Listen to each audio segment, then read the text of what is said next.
Guys good morning. আর আজকে না আমার পড়ানো নেই দেখে 9টার দিকে পড়াতেই মানে 9টার দিকে কেন বলছি, আমি এখনও ঘুম থেকে উঠিনি। আর কালকে দেখো হেয়ার ক্রিম্পিং করার পরে এখনও পর্যন্ত কিন্তু হেয়ারটা ঠিক হয় না।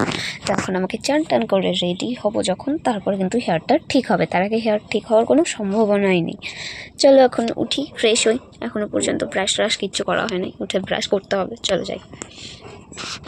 রেগুলারের মতো আজকেও আমি বেরিয়ে পড়েছি রেডি হয়ে। আর আজকে না শ্যাম্পু করেছি, চুলটা ক্রিম্পিং করা হয়েছিল কালকে, এত বিচ্ছিরি স্মেল তো কি বলবো। ওই জন্য ক্রিম্পিংয়ের করার জন্য আমার কিন্তু শ্যাম্পু করতে হয়েছে। তো চলো এখন ক্লাসের দিকে যাওয়া যাক। সো গাইজ, বেরিয়ে যাওয়ার পরে আমি কিন্তু বিউটিদির সাথে কথা বলে নিয়েছিলাম, কারণ আমরা দুজন তো একসাথেই যাই।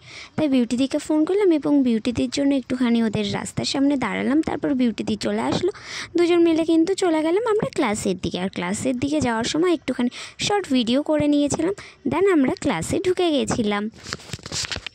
ক্লাসে ঢোকার পরে দেখলাম সবাই আসেনি, আর আমি এখানে কিন্তু লুকিয়ে আছি কি জন্য দেখবে, একটুখানি দেখেই না।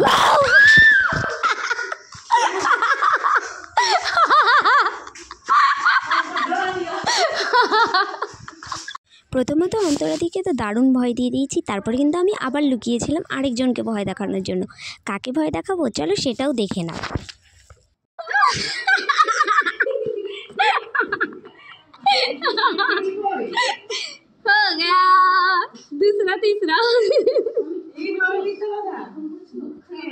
এদিকে তো ক্লাস শুরু হয়ে গেছিলো এবং তারপরে কিন্তু আমাদের হেড ম্যাসাজ করা ছিল।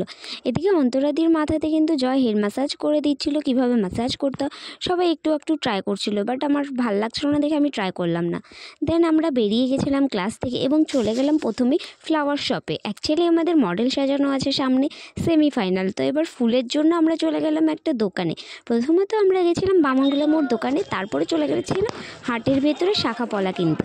শাখাপলা যদি ভালো হাটের মধ্যে পাই, তাই হাটের মধ্যে খুঁজতে কিন্তু আমরা বেরিয়ে গেছিলাম। এবং সত্যি বলতে যাওয়ার পরে অনেক দোকান ঘুরেও কোনো ভালো শাখাপলা খুঁজে পাচ্ছিলাম না। তো প্রথমত সামনের দিকে দেখলাম, তারপরে আরও ভেতরে গেলাম এবং আমাদের সাথে কিন্তু জয় অন্তরাদি দুজনেই গেছিলো। আর ফুলও যেহেতু আমরা ওদিকে ভালো পেলাম না, তাই ভাবলাম আরও সামনে যেয়ে নেব। পুরো হাট বাজার দোকান খুঁজেও কিন্তু ভালো শাখা খুঁজে পাচ্ছিলাম না। তারপরে আমি লাস্ট পর্যন্ত চলে গেলাম আমার রেগুলার যেই শপে যাই, সুপ্রিয় ভ্যারাইটিসে। আর সেখানে যেয়ে কিন্তু আমাদের শাখাপলা কিছু পছন্দ হয়ে গেল, যার জন্য আমরা এদিকে শাখাপলা দেখছিলাম এবং পছন্দ হয়ে যাওয়ার পরে নিয়ে নিলাম। ডিজাইনটা সেই লাগছে না?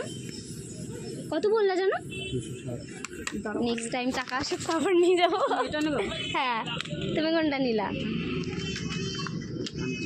সো শাখাপলা কেনা হওয়ার পরে কিন্তু আমরা চলে গেলাম বাড়ির দিকে।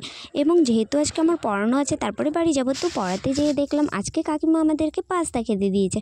আর সত্যি বলতে প্রচণ্ড খিদে পেয়েছিলো, তাই পাস্তাটা পেয়ে তো খুব মজা লাগলো। আজকের মতো এতটুকু দেখাচ্ছে নেক্সট ব্লগে।